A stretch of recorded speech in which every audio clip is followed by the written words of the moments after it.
Bueno, estamos aquí en esta clase, bellísima clase, arqueología, el pensamiento de Michel Foucault. Vamos a hablar un poco de la arqueología del saber. Pues Michel Foucault considera psicólogo, filósofo, pero en realidad él es psicólogo, historiador. Trabajó docente mucho tiempo, se enamoró de la psicología, viendo a psiquiatras, a los psicólogos. Ahí se encontró con el impacto de la locura.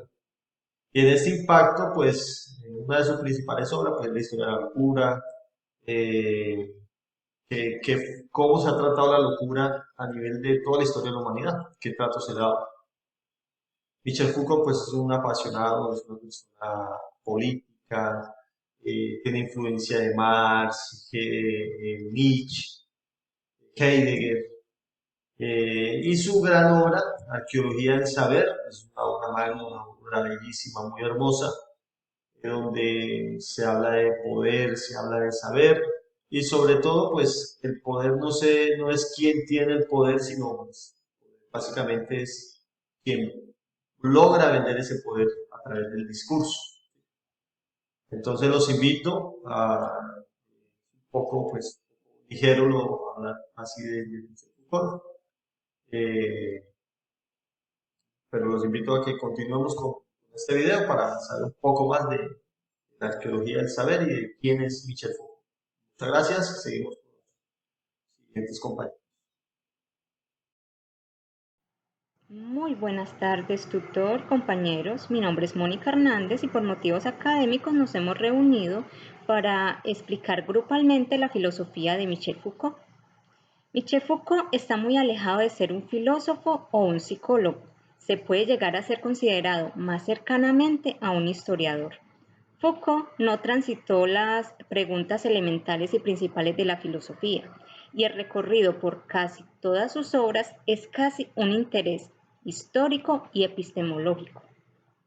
Foucault trata de agarrar y hacer historia a lo que él llama arqueología del saber, que es básicamente su búsqueda a la interrogante de cómo los discursos que existen en los distintos campos del saber, ya sea la psicología, la medicina, el campo jurídico y demás discursos, y cuando hablamos de discursos, es todo eso que se escribe, todo lo que se dice, todo el conocimiento, llega a transformarse o llega a tener grandes cambios y rupturas. ¿Cómo llegan a ser lo que son? Eso es lo que se pregunta Foucault. La arqueología del saber es un libro de Michel Foucault donde da a conocer el método arqueológico.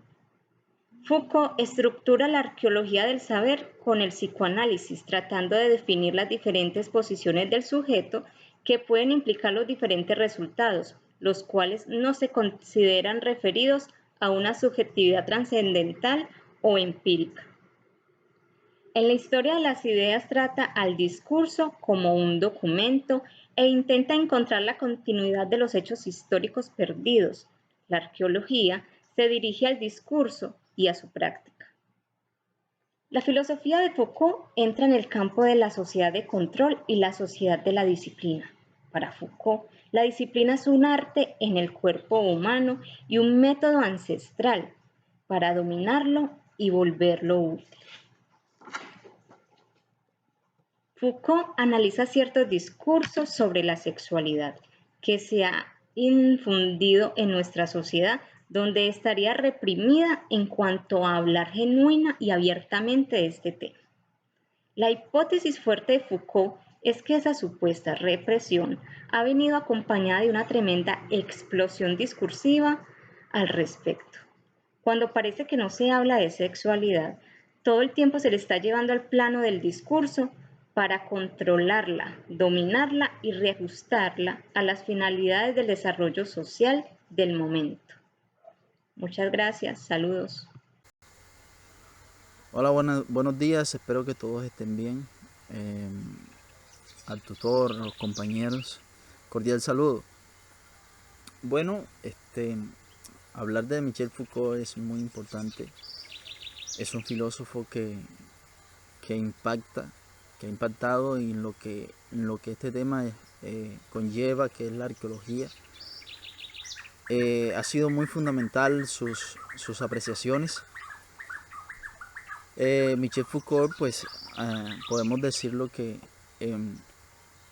bueno, desde un principio o sus inicios, Michel Foucault nace en 1926, realizando estudios en filosofía, psicopatología y psicología, los cuales terminado él ejerce, digamos, desarrolla sus saberes en la docencia en distintas universidades de París. Bueno, Michel Foucault se detuvo o se quedó mucho más tiempo en el colegio de la Francia de aquel tiempo, como profesor de historia en los sistemas del pensamiento. Foucault en 1970 digamos que fue uno de las figuras o reconocido como uno de los personajes más importantes e influyentes de la cultura de aquella Francia, de aquel tiempo. Foucault no con esto en ningún momento, y hay que resaltar, con aquel éxito que tuvo en la Francia de aquel tiempo, no hizo o no se reconoció como un historiador de las ideas o de la ciencia, sino que precisamente se destacó o se autoevaluó como un arqueólogo, como lo que era, como un genealólogo, ¿sí? Como un filósofo. Sus obras, sus temas influyeron mucho, fueron muy influyentes digamos, en muchos personajes importantes de aquel tiempo. Foucault reflexiona y toma sus aportes en base a temas de varios filósofos como Marx, Nietzsche, Heidegger, Freud, sí, que también fueron unos grandes filósofos, pero más específicamente se centró en Heidegger. Pues se dice popularmente que Michel Foucault fue quien tomó las ideas o fue el heredero de tales ideas. Pero claro, es obvio decir y hay que resaltar que tomó varias ideas de estos filósofos antes mencionados, pero puso su sello, es decir, su propia concepción. Michel Foucault se la da, o sea, él coloca sus ideas, sus principales ideas, toma los de cada uno, sí, pero coloca su punto de vista y lo plasma. Eso fue lo que Michel Foucault hace.